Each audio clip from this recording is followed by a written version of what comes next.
a little bit before 5 o'clock. Everybody hear me okay? Yeah, we got you, Bill. Thanks. No, yeah, the first time I had, for whatever reason, it was corrupted. I had to log out and log back in again. I don't know if anybody else is having problems, but I think We that's like your because we like we your do background too many. knowledge, Trustee Johnson. Yeah. Too many Zooms and team meetings, I think now, Bill.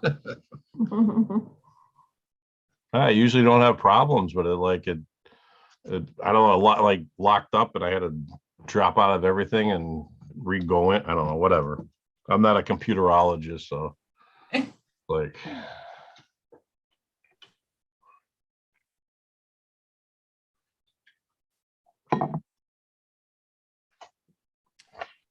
I know we have a quorum, but I am just waiting. Any trustees who said they could not attend? Yes, Jeff Sattler is not able to attend, but all the rest are in already. Okay, I think we're just waiting for Mac then. But Mac is on. Oh, I'm sorry, Mac. No problem. Good evening, everyone. Hey, My Matt. apologies. I snuck in pretty late, so You're under the wire. That's all that matters. yeah, trying to juggle. Yeah. And hey, Betty. Hi, Betty. I bet. Hey, seeing we have a quorum, Nanette, I'd like to call the order to order the regular meeting of the Springfield Technical Community College Board of Trustees for Monday, January 24th, 2022. Could you take the roll call, please? Yes, Mary Kate Murin, Present.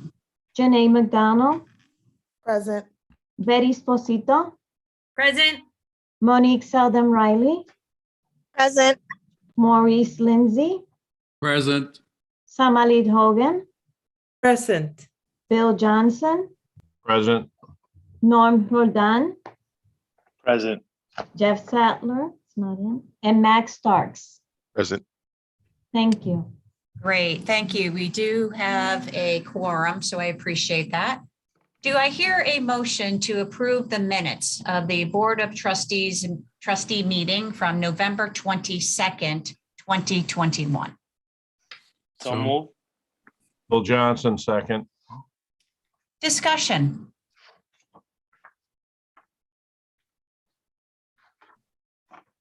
Hearing none, Nanette, could you please call the roll to accept the trustee meeting minutes of November 22nd, 2021? Yes, Mary Kate Murin, Yes. Janae McDonald, Yes. Elizabeth Sposito, Yes. Monique Seldom Riley, Abstain. Maurice Lindsay, Yes.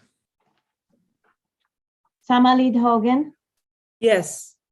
Bill Johnson, Yes. Norma Roldan, Yes. Jeff Sattler, and Max Starks. Yes. Thank you. Great, thank you so much.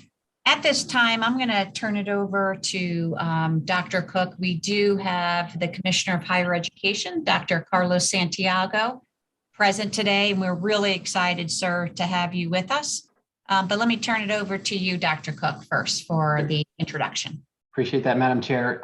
Good evening, trustees. Happy 2022. Today is the official launch of spring semester. So a very exciting day, lots of energy.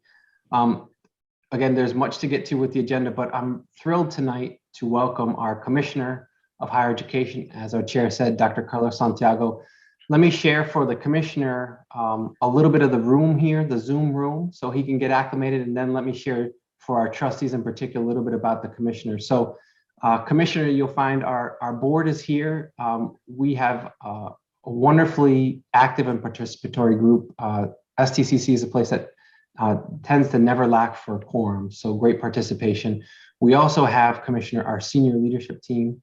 From our Chief Academic Officer, our VP of Students, CIO, our Assistant VP of HR, that's what some of the other faces you'll see in here is our cabinet. For our board, Carlos Santiago, since he first came to Massachusetts, everyone, back in 2013, he came as the Senior Deputy Commissioner for Academic Affairs. And then in short order in 2015, he was appointed as Commissioner and has served and has brought a tremendous amount of not only continuity, but he has really helped elevate some key considerations, including the equity agenda, which I know he'll talk more about. He has formerly been a chancellor, a provost, and a professor. He has published books. I have read them, and they are very informative, everyone. So again, I'm so thrilled to have our commissioner, Dr. Santiago. Let me turn it over to you, and we'll be happy to run your slide deck for you. Thank you. Thank you, President Cook. And if you admitted that you read some of my books, I presume you read them late at night to help you get to sleep. I am an economist, so I do. It is not fiction. It won't keep you at the edge of your seat when you go through. It's pretty dry stuff. Anyway, thank you for the invitation. I do want to talk about the equity agenda. Nanette, can you give me a sense of, you've got the presentation. Would you like to run the presentation? There are only, I think, 6 or 7 slides. It's fine with me. Right now it's on the screen. Can you see it? Oh, okay. Can everyone see it? Mhm. Wonderful. So Okay. Mhm. I also want, I'll just kind of cue you to when it comes time to change the slides, but there are not a lot of them. Okay, sure. I do want to get a sense of the time. I know you've got a busy agenda. I've been known to talk for hours and hours if you let me. Hopefully you won't. But let me know, how long do you want me to sort of introduce the material? I really would obviously like to spend more time on the questions and discussion, but you tell me. You know, I would defer to our trustees commissioner, but if we go through the slides in relatively short order, and then certainly, as you said, leave room, you know, a solid 15 minutes would be great. Again, I don't mean to shortchange, and even if you don't mind sharing how you really do work to get around to the 29 different public institutions, I think it will help orient our board as well for why we have a chance to be with you tonight too. Okay, wonderful. Well, why don't we do this? I'm going to run through the slides, but there are 3 things I want to address. Why in a strategic plan around racial equity in Massachusetts? What does that plan look like, and what is it becoming? And how are we doing that kind of work? And this is something that the Board of Higher Education launched in 2018, and they were very deliberate, and we have continued to move it forward. But I think it's important to explain why, because usually when I talk about racial equity, I will then get the response, well, why not X, and why not Y, and why not focus on income, and why, you know. And those are all legitimate questions, but my answer is twofold. First, the data tell us that racial equity is the issue we need to resolve if equity itself is going to be addressed. And the policies that we put forward to address racial equity benefits all students. And I'll repeat that, it benefits all students. But it is about reconstructing the existing policies that have served as real obstacles to the success of Black and Brown students in Massachusetts. And we can go to the next one. And I wanted to give you a sense of some of the values that guide this work, the important values. And I'm not going to read them. I'll let you read them while I chat a little bit about the importance of these values. But, you know, we all can agree that Massachusetts has really is known as the education state for a variety of reasons. And a clear one is we have the highest post-secondary degree holders as a percentage of our population, 25 to 64 in the nation. So you can start with that one. We are the most educated population. We have the highest college going rates. We have among the highest graduation rates. We have a lot to be appreciative of what education at all levels But if you scratch that surface and you look at the growth of students over the last decade, and it will continue for another at least 2 more decades, our students are changing. Our students are changing. Our students are, the demography in Massachusetts is changing. Overall, the birth rate has fallen. We have fewer Massachusetts residents than we did before. But the composition, the demographic composition, particularly by race and ethnicity, is changing. And we know that the bulk of our students of color, at least in higher education, are located in our gateway cities. And by and large, 2/3 of them go to our community colleges. So the role of community colleges in a racial equity agenda is very important. So I can talk about the importance of ensuring that we have a continuing and future labor force that is going to meet the needs of Massachusetts' knowledge-based economy. But this is the future of Massachusetts that is at stake. And I've made the case that yes, there's an economic argument why we need to address racial equity. There is a political argument. We simply cannot continue to leave the numbers of students behind that we are leaving behind. Despite all our wonderful accomplishments in higher education, the reality is that if you are Black, if you are brown in Massachusetts, and if you come from a particular zip code, you are automatically at a disadvantage. The results show that, the data shows that. And what we are doing is trying to create a more level playing field for our students that are coming to us in increasing numbers. And that's what really the racial equity agenda is. And the data, again, substantiate that the biggest gaps. I'll give you one number. If you are a white female, you are graduating from our public institutions at a rate of 65%. 65% graduation rates for white females in Massachusetts. That's wonderful. That's the highest we've got. If you are a Latino male, you are graduating from our public institutions at a 22% rate. It's a huge, huge gap. So if you want to know what we mean by an agenda around equity, particularly racial equity, it's to not only narrow those gaps, but to the extent possible, eliminate them over a period of time. And we've made progress. Our graduation rates have gone up for all students of color as well, but the gap has not. And in some cases, it's widened. And that's what we need to address. We can go to the next slide. To do this work requires a change in our institutions. You notice I didn't say fundamentally a change in our students. I said, well, fundamentally, it's a change in our institutions. We need to reverse the standard argument of are our students prepared for college to are our institutions prepared for the changing student body. And I will tell you right now that if you are not prepared, your enrollments will not progress. Your fiscal position will worsen. And sometimes you get in the midst of a pandemic, which devastates your enrollment. And it devastated your enrollment last year, as well as this year, precisely because the students that were most impacted were students of color. So there is a lot of important work to be done here, but we also need to look inwardly.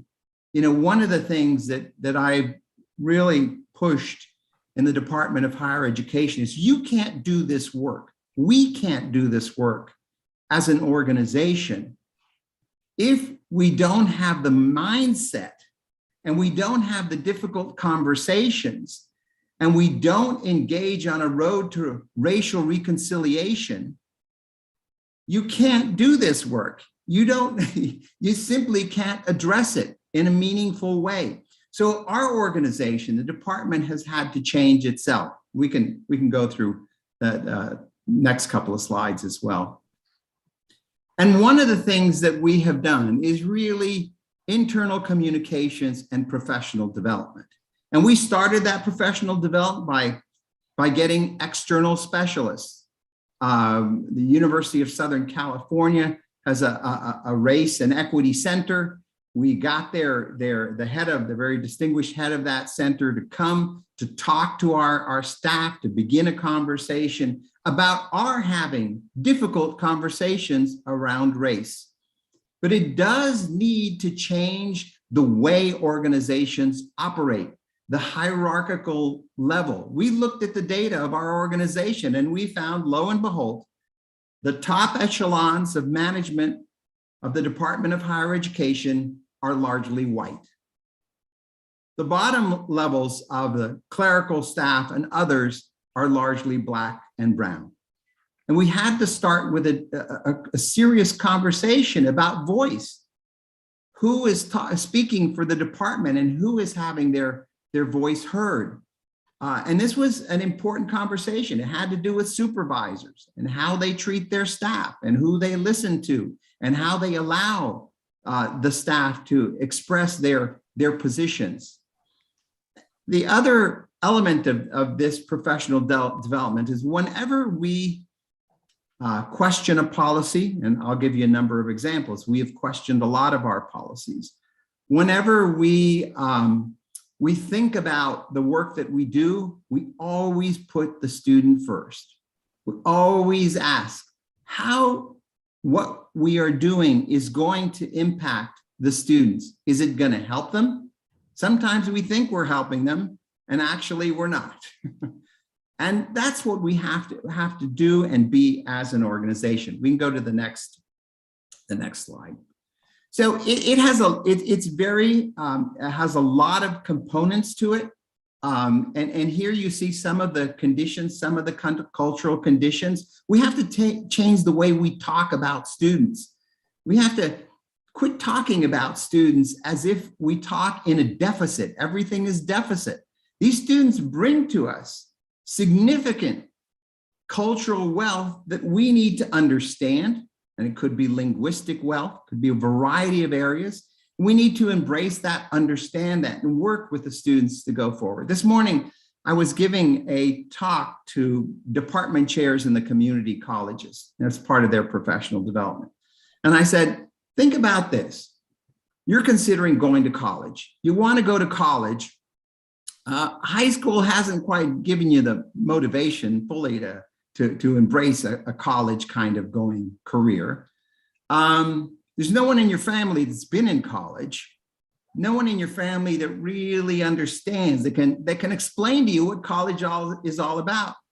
Because college application, financial aid application process is no simple feat. To understand what the FAFSA form is, to fill out a FAFSA form is a huge obstacle to students, but they have to do it if they want financial aid. So we really do push a student-focused approach. We look at all of the particular points of tension. We ask questions like, if you were going to college and you're walking in the door and the first thing you find is you have to take a test that measures your quantitative and linguistic reasoning, and no one told you about that. And you didn't spend much of the summer hitting the books, and all of a sudden you have a test, and if you fail that test, you likely have to continue remediation. And oh, by the way, if you take a remedial course, you got to pay for it, but it doesn't count for credit. And if you don't succeed in that course, you might have to take a second or a third course. That's how Massachusetts was when I arrived in 2013, and I looked at remediation, and I saw in the community colleges, 12,000 students needed to remediate. They took this test and it said, you've got to remediate. And a year later, of those 12,000 students, 9,000 disappeared, never came back. They fell off the grid. Massachusetts cannot afford to lose those numbers of students. So we've revamped the remediation process. We have pushed the access of students at the high school to colleges, largely community colleges, in terms of early college. It's been a very successful program. If a student of color in particular, takes an early college course and succeeds, half the battle is won. That student then feels they can succeed. That will drive them to continue in college. And we have to grow that. It's at 5,000 students. Our goal is to get to 25,000 or more in Massachusetts. It takes money. Legislature has been helpful. It takes all of our public institutions working with school districts to do that. It's not an inexpensive endeavor, but we need to get the students into the door.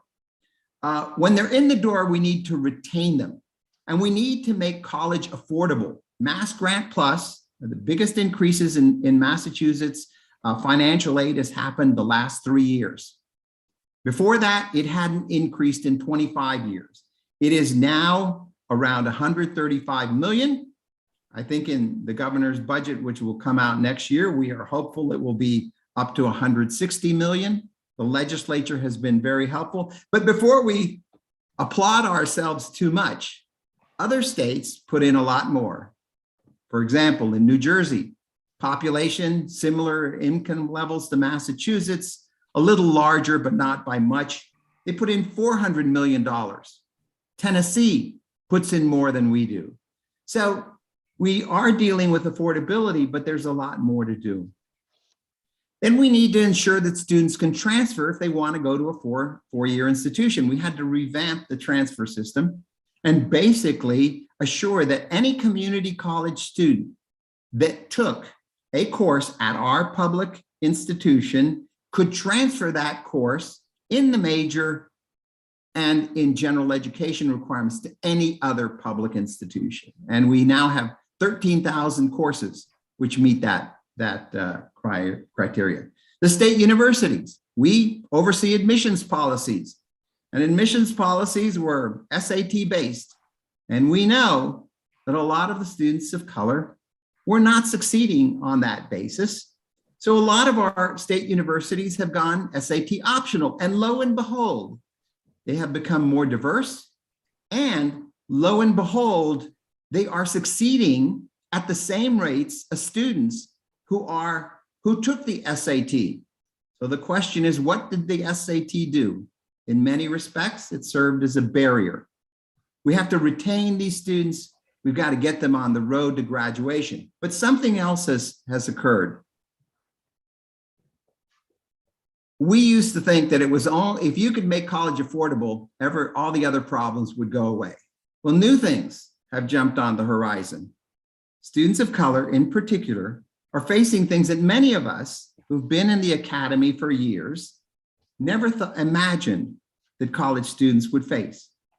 Food insecurity. Every one of our campuses has a food pantry, and that pantry continues to grow. We're coming out with a strategic plan around basic needs. That's food, that's homelessness. More and more of our community college students are homeless. So what we decided to do was find beds for them in our state university to house them.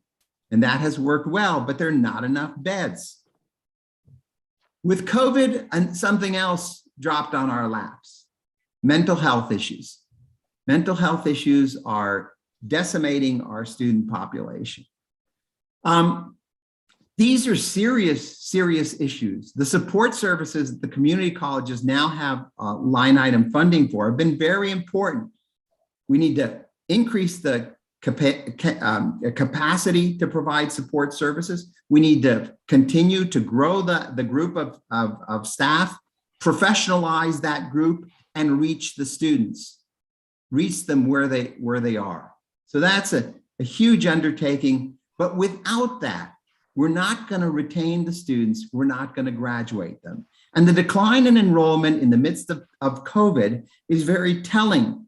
because for many students, their communities have been devastated by this virus.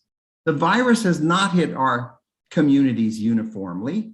Some have been very much impacted. They have seen death in their families. They have seen death among their friends and acquaintances. And in fact, the impact of COVID, one thing it's taught us is that students have choices. And unfortunately, in the midst of COVID, going to higher ed is not at the top of the list. And I don't blame the students. They're losing their jobs. They're in very precarious employment. There's a lot of illness in the homes. And then you got higher ed. And I'd love to say that the highest priority should be going to college. But the reality is that these students are really juggling a lot.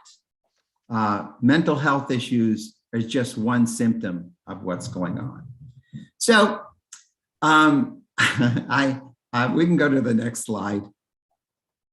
And this gives you a sense, and I'll leave these slides with you. You can look at them at your leisure, but it gives you a sense of all the things we're doing. We've revamped the undergraduate experience. We're looking at all of our policies from an anti-racist perspective. We're using data and evidence to guide our decisions, and we're changing our organizations. This is a big agenda. So we are working on a strategic plan for racial equity for Massachusetts, and it's a 10-year plan. This is not a 2 or 3 year or 5 year process as well. So I think that I've got maybe one more slide to go. Oh, okay, I finished the slides. So I'm going to open it up, but I want to end on a positive note because some of this can be, you can wallow in the policy world, and it's not always pleasant. This is important work. The work of the trustees is clear. This is not going to happen at your institution if you're not engaged and involved. It really does require all of the boards to really say, this is something we need to address. This is something we need to do as best we can to ensure that our students come back to our institutions in large numbers, stay in our institutions, succeed, go on, and live a kind of fruitful life on every dimension. So I'm going to stop there. President Cook, you can sort of organize the questions or comments or commentary, whatever, however you'd like to take this would be fine. I will say again to our board and to our institution, of course, the timing is fantastic, right? As we ourselves engage in strategic planning this year, to dovetail with this outlook, I think is incredibly helpful. So for me, I just wanted to call out that synergy, everyone. But I quickly turn it over to our board chair and trustees for questions you may have for our commissioner. Sure. Yeah, I think just a quick one, Commissioner. This is Mary Kate Murren. Just interested in a potential timeline. I know that anything of importance takes time and to be really deliberate on moving forward. But can you talk to us a little bit about the timeline of things so when we can expect from a board perspective, how to assist? I think you're seeing a lot of the initiatives that I talked about have been launched. I became commissioner in 2015, and there was a lot of ongoing work. The remediation work has already been launched, and institutions are working very diligently at that. You can expect in the course of this year that the SAT optional will be largely the admissions that the state universities will engage in. Early college is getting a lot of traction, and I think we're going to start seeing more money being invested in it and moving forward. Mass Grant Plus is going to continue. We've done it for 3 years. It's made a huge difference in reducing unmet need of all low-income students in our community colleges as well. So a lot of the initiatives have launched.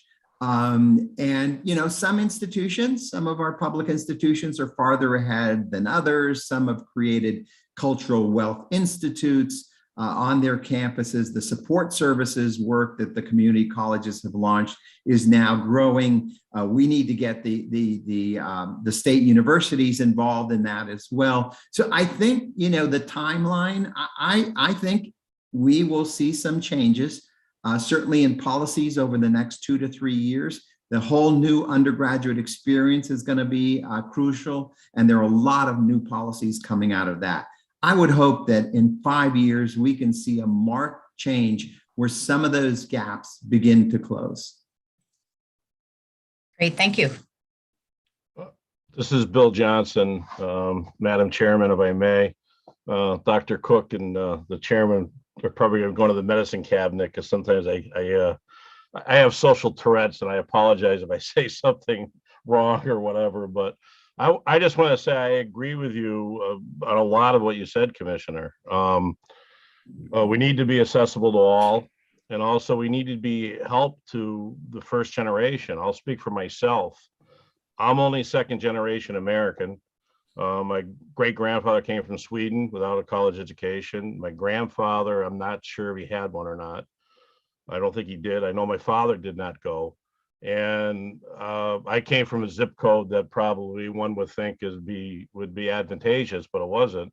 I had no mentoring as it relates to college.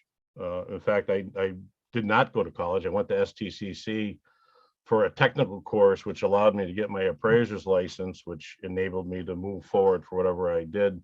I opened up a collision shop. So I really, for myself, I think help as it relates to navigating the difficulties of getting loans or assistance or grants is a great point. I think that's something that transitions for everybody. And as I listening to you, you talk about zip codes. Has there been any studies as it relates to those problematic zip codes? Is it across the lines for everybody, sir? Or is it just minorities that are having the issue? Or is it all people from that zip code? I don't know if you have the answer on that. There is a major study out of MIT, out of their economics department. I can't remember the professor, that has studied this in depth nationwide. And there's a clear correspondence between the zip code in which you were born and grew up in and your educational and lifetime outcomes. So the data is there. It applies to anyone within a zip code, but in reality, communities are largely brought together have historically developed based on race and ethnicity and segregation patterns and other things like that. So there's a lot of evidence about that. I'll circle back afterwards and look for the name of the professor, but he's done some really exceptional work in that area. And we modeled a lot of what we were doing based on some of the things that he pointed out. When we launched this, we looked at the zip codes across Massachusetts, and the issues were right in front of us. And we have some really critical institutions in our gateway cities, and that's where the action has to occur. Okay, thank you. And the other point I want to make is I agree with you 100% on the placement test, because life is not about one test. You got it. So maybe that we go forward. Maybe we can talk to the powers that be about get rid of the MCAS, because life is not about one test. It should be used as a diagnostic. So I'll use that as my little plug there. But one issue at a time. Thank you for your questions. There was nothing wrong about any of those questions. Well, sometimes I in my head I may have the right intentions, but it comes out wrong. But anyway, so the other question I have is, has there been any studies as it relates to the problematic zip codes? And it's a two-part question, I guess.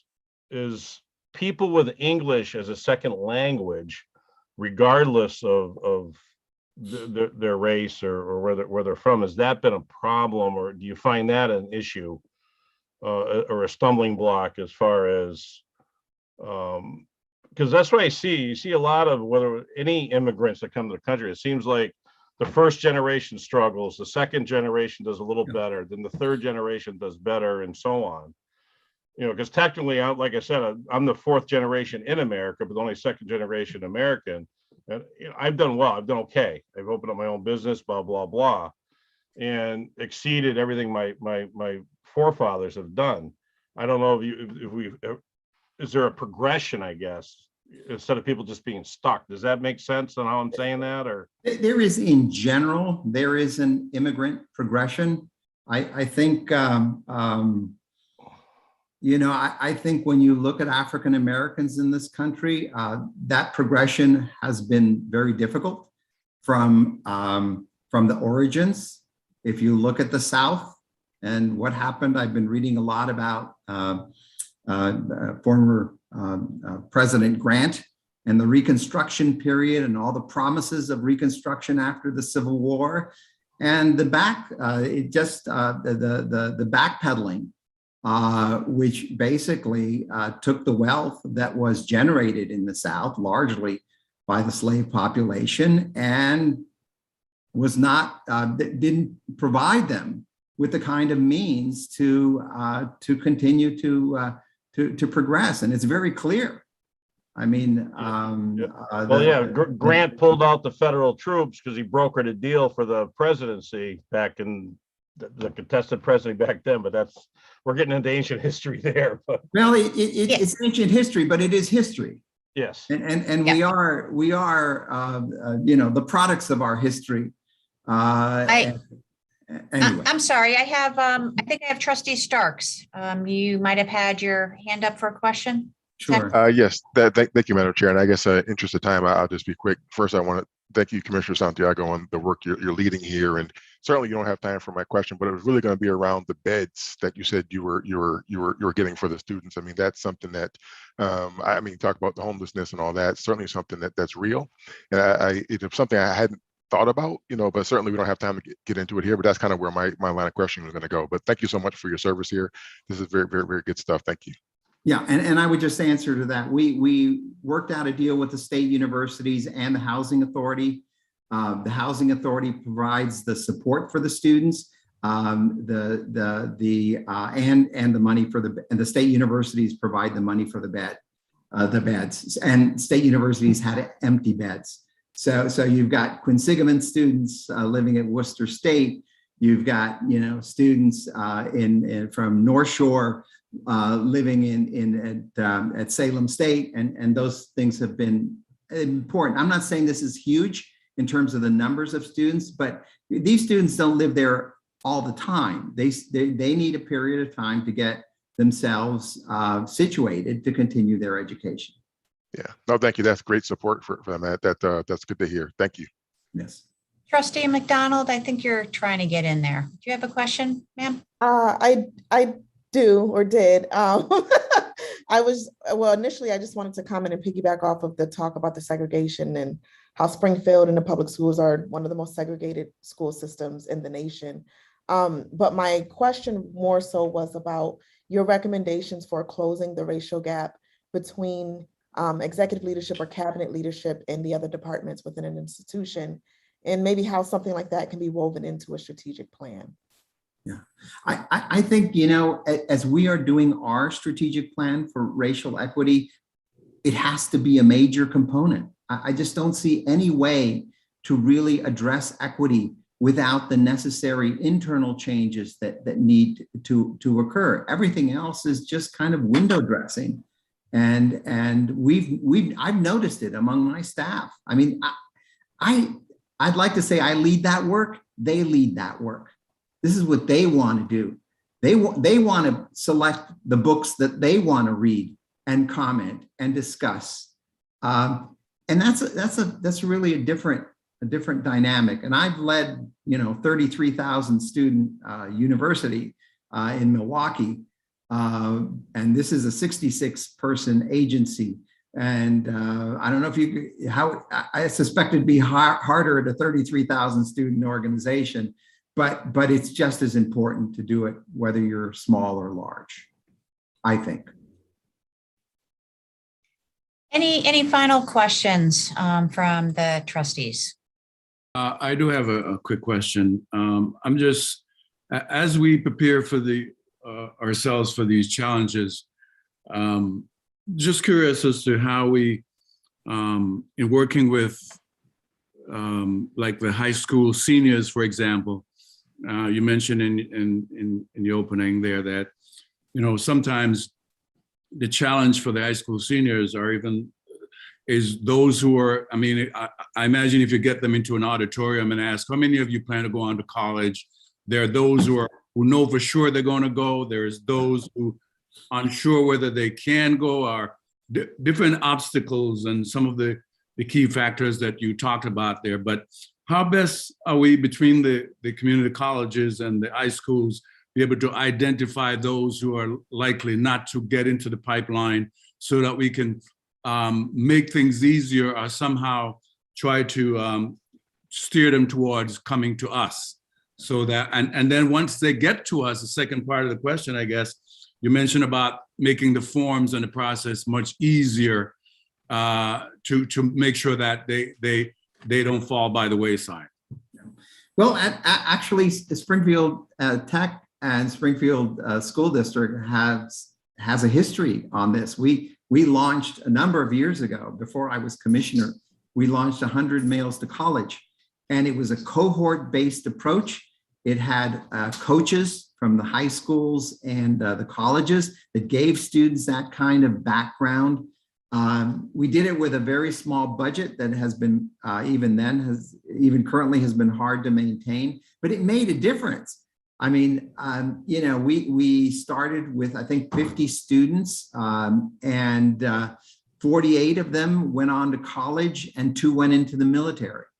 So we know what works, and we know it is the individualized attention that you give to these students, the financial support you provide these students, and the grouping of these students in a cohort-based approach where they have the social connections that will help them thrive. And so, it's not as if we don't know what works. We do know what works. Sometimes it just needs money, other times other kinds of aspects. But I think getting closer aligned with your high schools and go earlier, with middle school, getting well aligned is a crucial ingredient. Not all of those students are going to go to STIC, but that doesn't matter. A good number still will.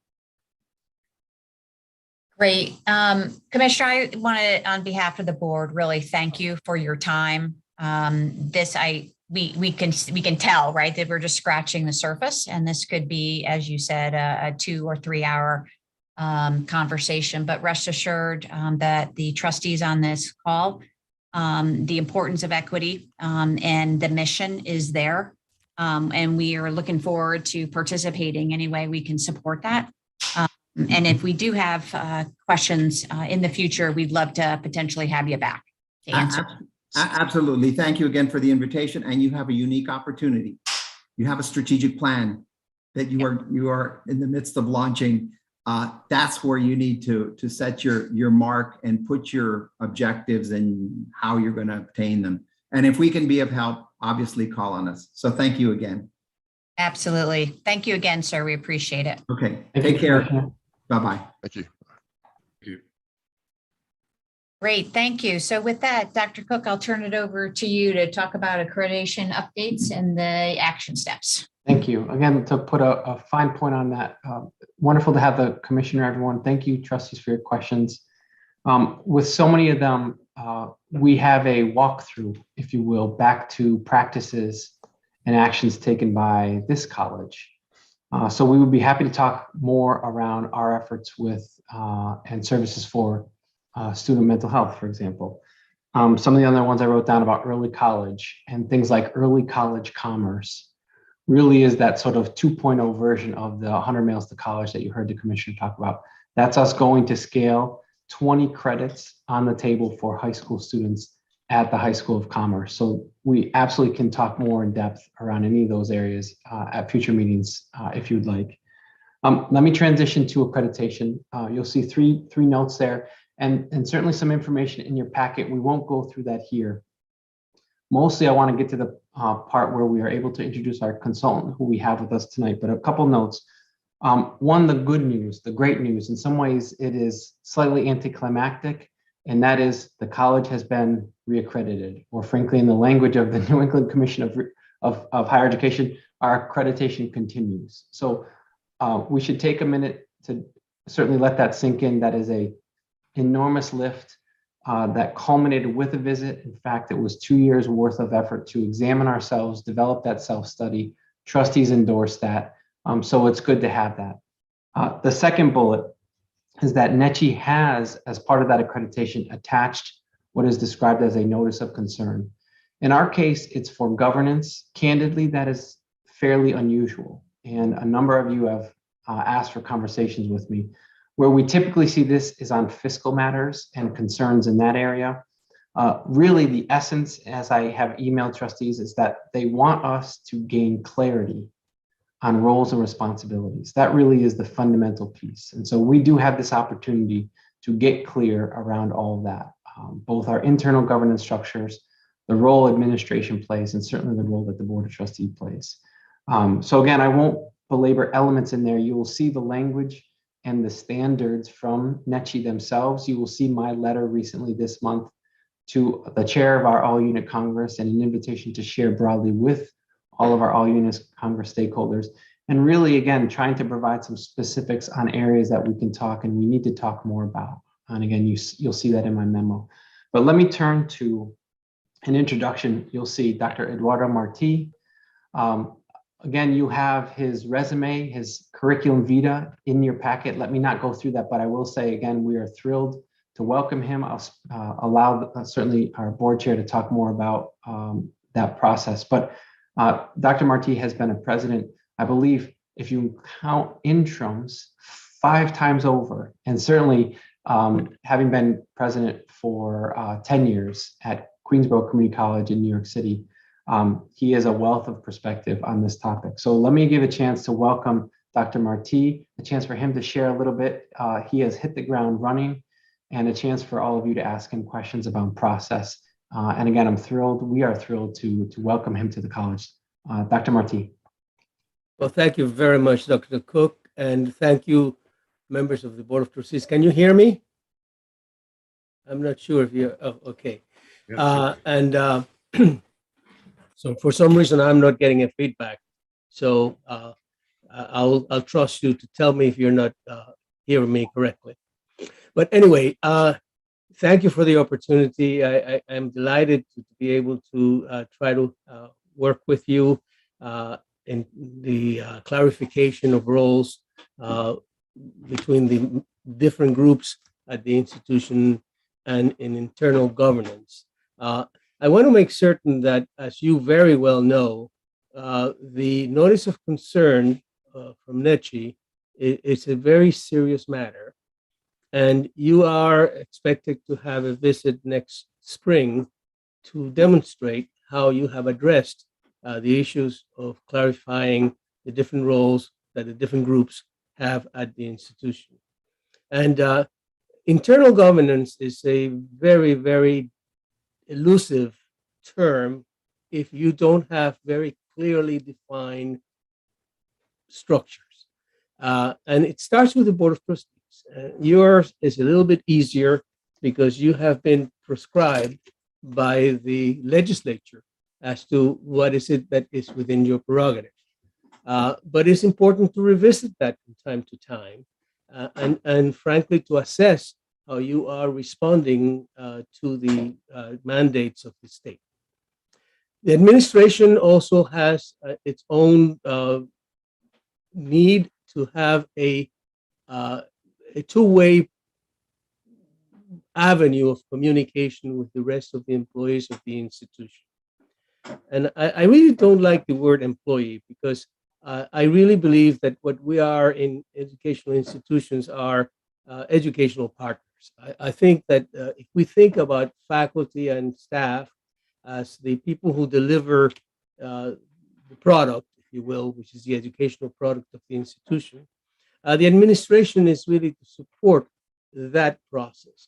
And in doing that, you need to have a direct line of communication as to how is it that policies are created, policies are implemented, and how the whole structure of the college revolves around ensuring that the student has the best possible chance of surviving. I was delighted to be part of the discussion with Dr. Santiago because he must have read my book. But I really believe that support is extraordinarily important for the success of any student, especially students that come from underrepresented minorities as well as from difficult backgrounds. So what I intend to do, and I really would like to engage in a question and answer, if you will, with you, is I want to be able to, first of all, get to know how each one of your units operates. And I am already beginning to do that. I already met with your chair. I'm going to meet with every one of you individually. And then I am going to meet with the leadership of the AUC and the leadership of the union, and the leadership of AFSCME, and ensure and any other group that I can understand how policies are generated and how policies are implemented. So it's going to be a while. I think that by May, we should have something concrete. And I believe that once we have that roadmap, then you can take over and perhaps include it in your strategic planning process and be ready for the visit from NECHI next year. So again, I am delighted to be of service to you. I really believe that the trust that is engendered through shared governance is paramount. And when an institution loses trust, when either any element of the institution loses trust, then you have you need to address it, because it doesn't work unless there is trust among the different constituencies within the college. So I'll stop here because I don't want to spend too much time on your meeting, but I will be happy to answer any questions. And again, I am going to have individual meetings with all of you so we can have extended discussions about what I'm talking about. Great. Thank you, Dr. Marti. I did have the privilege of speaking at the end of last week to really kind of talk through the process. Sir, this board is very aware of the notice of concern from NECHI. We had been talking about some of the things that needed to be put in place from a board perspective. We were even talking about board self-assessments even prior to that notice. So knowing that there's a lot of work that everyone on this phone has committed to on this meeting. So there's a lot to do, and really appreciate the processes that you talked very, very high level, but all the board members will have individual meetings. Those constituent meetings will additionally happen with the help of administration and Dr. Cook to organize. Everyone is going to be included in this process and this fact finding, because nothing really is more important than creating a very sound shared governance structure to move forward with. There is a lot of work to do, everybody. And this is really that most important piece, sets the foundation as we continue to make decisions, what is best for our students who are our priority. And then Dr. Marti, you also mentioned strategic planning, and so did the commissioner. These two things go hand in hand for us to set the college up for success. So really looking forward to the next few months, because I think it is going to be exciting. And really will ask all the board members to make yourself available, have those candid conversations, and we'll continue that process moving forward. So I'm just going to pause there for a moment and see if any of the trustees had any initial questions for Dr. Marti.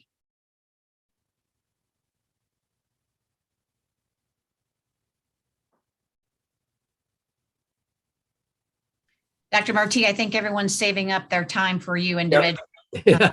I think there really will be looking forward. I had an incredible conversation and we only scheduled 30 minutes and I think we ran over without even seeing Yeah. clock because there is just a wealth of knowledge and I welcome you. I'm going to call you sir in front of everybody. Welcome you to stick and we're really looking forward to bringing your expertise and to helping us down this most critical path. I will thank you for your confidence. I appreciate it. Absolutely. Thank you. So we're gonna transition right now into trustee committee reports. Trustee Starks, there was a committee on Ways and Means on January 10th, 2022.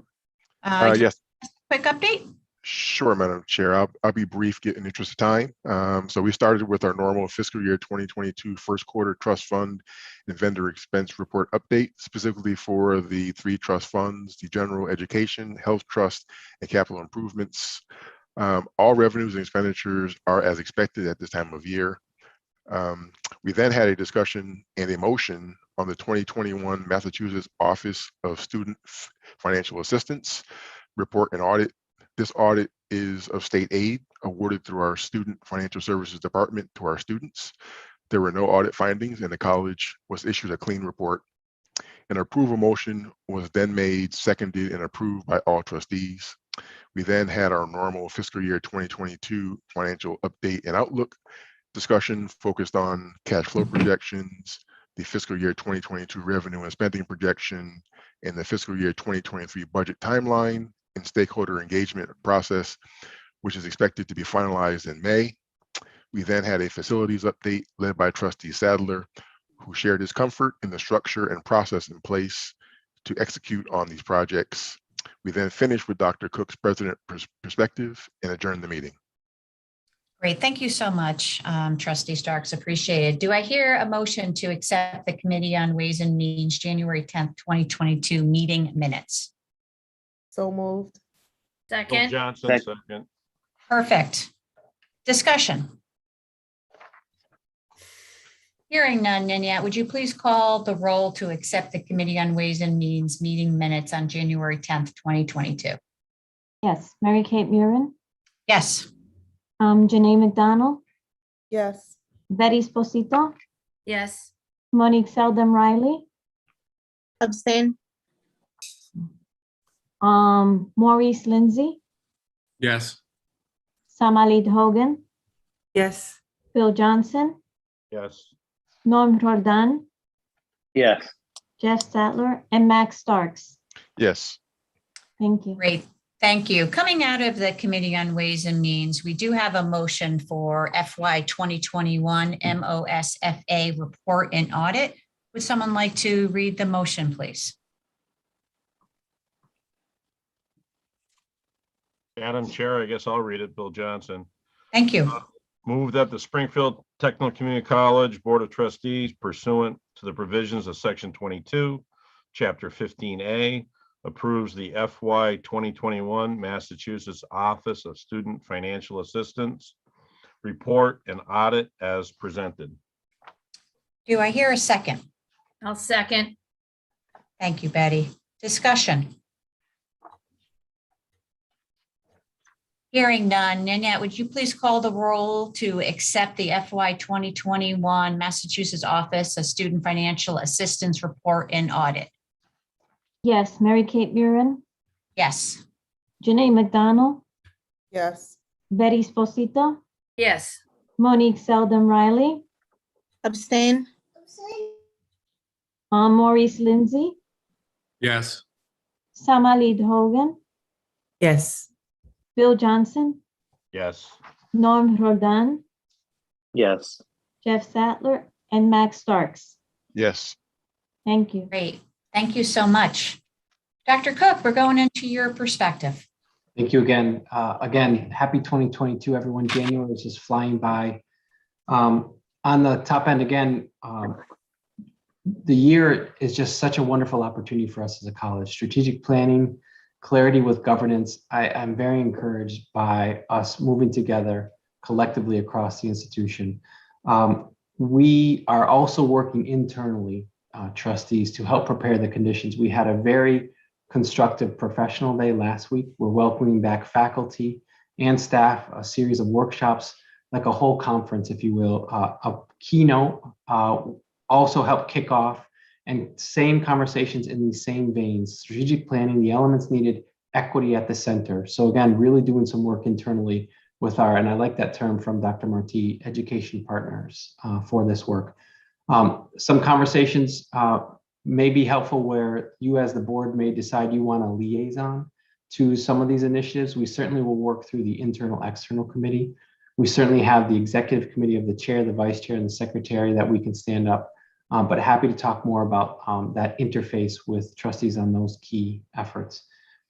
Turning to the agenda, 3 key areas to just be sure that we share. And again, we'll be looking to use the committees to really dig into some of the work the rest of this academic year.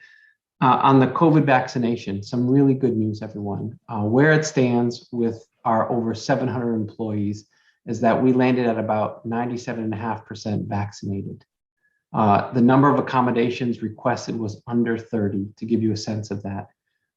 We did end up needing, in alignment with that policy, to terminate some employees. Let me share some of that as we continue to work through that internal, external. But again, the number was very small. Again, less than 25 employees, full and part-time. And by the way, the vast majority that we ended up having to let go are part-time, non-benefited. So again, we are seeing some very small numbers set against that vaccine policy, very encouraging on the employee side. On the student side, again, in the name of access, if you were taking only online classes as a student, you were not subject to the vaccine requirement. That left, give or take, again, we have a late start where you can actually take classes at the college halfway through the semester. But again, where we are at a point in time, we have about 1,100 students taking some kind of class in some kind of fashion on campus. Over 90%, more like 92.2% of those students are vaccinated. I want to say there were about 90 students that were provided with an accommodation. So again, we're in really good shape, really strong footing for our own sort of health and wellness and where we'll be as of this day with the semester started. So again, wanted to share the vaccination outlook that way. And again, happy to take questions that when I get through these 3 things. The other thing is, again, because it is so significant, Building 20 in the School of Health relocation, I wanted to be sure that I shared, we have submitted that major capital proposal to DCAM. Again, that's that state agency, Division of Capital Asset Maintenance and Management. The key news on that is it is a competitive process. So 20 of the public higher education institutions all submitted a proposal along with us, 11 of the community colleges. What we're hearing is that, again, like the last round from 2019 that was funded last year, only maybe 5 or 6 will be funded. So again, fingers and toes crossed, but better than that, we have done diligence. We have really honed the previous submission. We have scaled back the cost. We have reimagined a building on campus as part of that. We have further made the case why this is also about equity in the name of our students and access to amazing healthcare careers. So I think we have really been even more pointed in why this is an incredibly important project for us. We know it's the top priority in our master plan. We expect to hear in May, June, everyone, on that front, and we will be engaging our legislative delegation, even though it's administrative at this point and will be handled through the executive branch, to continue to engage our legislature on their ability to advocate for us. The third item you see there is the budgeting process and stakeholder engagement. Again, broadly inclusive. Our CFO is managing the process internally, but also helping to shape with this leadership team here, drafts that will be put in front of the trustees as we've established for a number of years now. They'll see 3 drafts, March, April, and then again, we're hoping come May to really have a close finalized budget with some clarity on things like where will fees be? What about an enrollment goal, not simply an enrollment projection? Some of those different pieces. What might we expect for a state appropriation, which we know is give or take about 50% of our revenue source. So all of those things we will delve into with great detail. And again, internally talking in lots of different spaces and forums to have conversations. What is the budget? How much can we afford in marketing, for example? what are some of the metrics we assign to that? And certainly not just the recruitment side, but the retention side of our work. So that really is the outlook, dovetailed with these key initiatives around governance and strategic planning that I wanted to be sure that we talked about tonight. Happy to take questions. Questions for Dr. Cook? Bill Johnson. Dr. Cook, I'm going to circle back to the whole COVID vaccination, and I understand the dynamics that all the community colleges made the same policy. Is that correct? That's correct. Have you talked to any of your peers that now more information has come out? When the vaccines first came out, it says, oh, take the vaccine and you won't have to wear the mask. Take the vaccine, you won't infect anybody. Take the vaccine, you won't get COVID. Now we're finding out that if you take the vaccination, you're only protecting yourself. You still can be a carrier and still can infect others. So hence, that's kind of like the whole reason to push the vaccines, because you're protecting everybody. But it gets back to what I've been saying, that it should be a personal choice. And it really, I guess, brings home my prior thought for the last, 3-4 months that the vaccine's really been out, that it is a personal choice because you're only protecting yourself. You're not protecting anybody else by taking the vaccine. So has there been any discussion that maybe that was because we were given the wrong information from the CDC and from the WHO, and they're backpedaling on that information? Has there been any discussion about backing off on those requirements? No discussion. And as opposed to, let me say it this way: we certainly have learned a lot in these last 2 years. Right, March will mark 2 years from an incredibly different type of spring semester. And yes, we know, certainly it's clear that vaccines will help, and particularly with the booster, lower the severity of the illness. And I do hope that is broadly understood and accepted. And I agree, I'm not arguing that fact, but I think it's proven that the vaccines only protect the person that is vaccinated, and it should be somebody's choice whether they want the vaccine or not. Because originally it was sold that we'll take the vaccine and then you're not going to spread it, but that's not the case. You still can be a carrier, or so to speak, with the vaccine. So that doesn't prevent that. So now it gets down to personal choice. And also, from listening to the commissioner, actually, he said that the COVID has affected the minorities more. So I think maybe this vaccine mandate is affecting the minorities more. And, is that right? We're talking about I don't know. I just think that the colleges should relook at this. And now that we have more information, sometimes you have to take a couple of steps back to correct. You act on the information that is given. Now we have more information. I think you might want to try to reach out to your peers and say, hey, what do you guys think now that we have more information? That's all. Yeah. Again, I will say this in the spirit of collegiality. I will say I appreciate the intent by which you share that, no doubt. And these are those kind of times where I think that level of civility with one another, I think, is really important. We're going to continue to seek that out here across the college. Again, there are certainly lots of considerations with how we have tried to build out a campus that is safe, that continues to be welcoming. What we certainly know is for those who either didn't agree or for other reasons chose not to comply with that policy, they could still be an online student. And we certainly provided access that way. So again, I don't mean, Madam Chair, to belabor that, but certainly it's a conversation that will continue.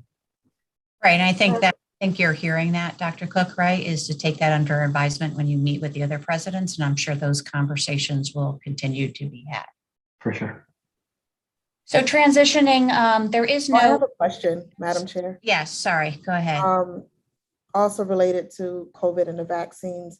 My first question is, since students who are only taking part or enrolled in online classes are exempt from the mandate, is the same happening for, employees who are, or staff or professors or part-time who are only giving instruction online? And then two, I know you kind of told Bill you haven't had conversation around what he mentioned, but I just wonder, considering the recent Supreme Court decision, if that is going to have any impact on not just this institution, but all of the colleges and that moving forward. Yeah, so appreciate the two questions. I think in that order, no, we have telework. So there are some employees who certainly have a sort of hybrid schedule, and yes, no doubt there are some faculty who only teach online. But again, on advice of legal counsel, we have applied this policy, if you will, to all employees. So regardless of sort of condition or work schedule, they have all been uniformly asked to meet this. And again, that certainly is different than students. On the second piece, help me again. Well, Dr. Cook, I think I can weigh into that because I've been following this closely. The Supreme Court decision only prevented the federal government from pushing it through OSHA, basically a bureaucracy creating legislation. In Massachusetts, it does not prevent a private employer from mandating vaccines. So I think that might answer the question. Yeah, so in this case, certainly that Supreme Court decision did not affect whether you agree with it or disagree with it. It is something that a institution or a private business can do, request their employees to do, but there is perils that come with that, because now if somebody has a reaction or whatever, and plus you also have to pay if you mandate it. If there's a reaction after the vaccine, you got to pay for that. So there's a lot of downsides, all that. But anyway, that's a whole nother. Yeah, so I think that, Dr. Cook, I think that you've made it clear that you will bring this up, right, to when you meet with the consortium of the community college. As of today, this policy is as it is and how it has been applied based on legal representation and requirements and recommendations. So Dr. Cook will definitely take the comments under advisement and bring them to the consortium of the presidents the next time they meet everybody. Okay, we are going to transition. There is no old business. The new business is a request for trustee action on the sabbatical leave for Beth McGinnis Kavanaugh. Do I hear a motion to read the motion, please? Madam Chairman, Bill Johnson. I move that the Board of Trustees of Springfield Technical College approve the sabbatical leave request from Beth McGinnis Kavanaugh, Professor of Engineering and Physical Sciences, at a full pay for the 2022 fall semester, contingent upon the Senate budget for Springfield Technical Community College. Thank you, Bill. Do I hear a second? Second. Great discussion. I can share by way of context, everyone, you have some materials in your packet. I'm happy to provide us a brief distillation. Professor McGinnis Kavanaugh has been with us for some time, a real champion, particularly for women in engineering. She helped launch the local chapter of SWE, Society of Women Engineers, here at STCC. You'll see she's utilizing a half sabbatical for fall semester to look at STEM opportunities and access, show research, and help further, again, push that boulder up the hill when it comes specifically to understanding women in engineering. And to be clear for us and on behalf of some of our practices and policies around recruitment, retention, and success. So you'll see it comes with the support of our STEM Dean, Lara Sharp, and I'm happy to provide my support as well for this in front of you. Thank you. Great. We had a motion and a second. Do I hear a discussion? Hearing none, Nanette, would you please call the roll to accept the motion 2022-06 for the sabbatical leave of Beth McGinnis Kavanaugh? Yes, Mary Kate Murin, Yes. Janae McDonald, Yes. Betty Esposito, Yes. Monique Seldom Riley, Yes. Maurice Lindsay, Yes. Samalid Hogan, Yes. Bill Johnson, Yes. Norm Rodan, Yes. Jeff Sattler, and Max Starks. Yes. Thank you. Great, thank you.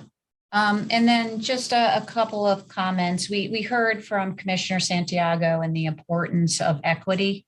We then transitioned into Dr. Marti, who is going to be helping us with our shared governance model, making sure that everyone is included in that process. So that's going to be a very, just as equity has been going on for years and will continue. It's going to be very important for Dr. Marti in the next few months to get the information required for us to, as a board, to accept a shared governance proposal that will come out of that. And then tying that up with that third really kind of stool leg is your strategic planning. Our RFQs are going out or have gone out on the 19th and the 21st. For submittals. The deadline for that is February 9th. So we're looking for consultants to assist us with that strategic plan and being able to weave together what Dr. Marti is doing really seems to be a win for the college. So we're looking forward to that. Lots and lots of work to be done in the next few weeks and months. And that will also include a board assessment. I know that, Betty, we've been talking about that for a while. Probably will let Dr. Marti to get things off the ground and see where the best place, Dr. Cook, with your help too, to kind of put that in from a board assessment perspective, just to give us a baseline as we move forward with board members in general. So that is my report. Our next board meeting is Monday, February 28th. So with that, do I hear a motion to adjourn the meeting tonight? So moved. Seconded. Discussion. Hearing none. Nanette, would you please call the roll to end the Board of Trustee meeting of today? Yes, Mary Kate Murin, Yes. Janae McDonald, Yes. Betty Esposito, Yes. Monique Seldom Riley, Yes. Maurice Lindsay, Yes. Samalid Hogan, Yes. Bill Johnson, Yes. Norm Rodan, Yes. Jeff Sattler, and Max Starks. Yes.